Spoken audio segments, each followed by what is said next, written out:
Dr. SUBRAMANYASWAMY. Mr. Deputy Chairman, I will make 3 points and ask a question of the Minister.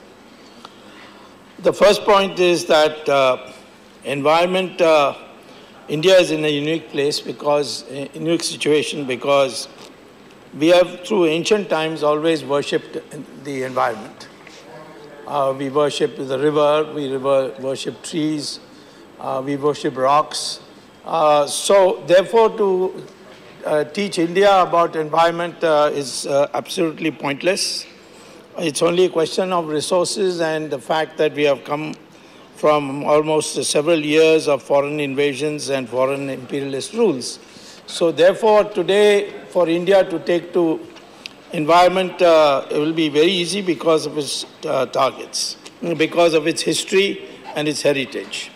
The second point is that the Prime Minister has given a national focus at the micro level for environment. For instance, Ujjwala, the smoke in villages now has begun to disappear because cylinders are replacing burning of wood.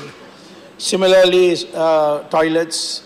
There are vast varieties of micro projects which he has introduced, cleaning up of the Ganga. So I think for the first time, I think in our history, we have a Prime Minister who's directly focused the minds of the people at the bottom level on the concept of environment, and that's why today, as the Minister in his rather phrased statement has made it very clear that we have met some of the targets much ahead of time.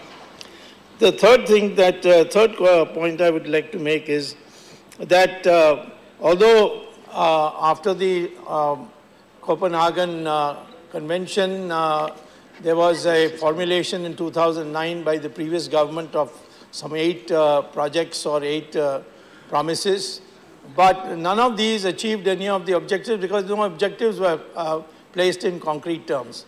But after 2015, these projects, the targets have been in specific terms, and some of them have been met much before 2020.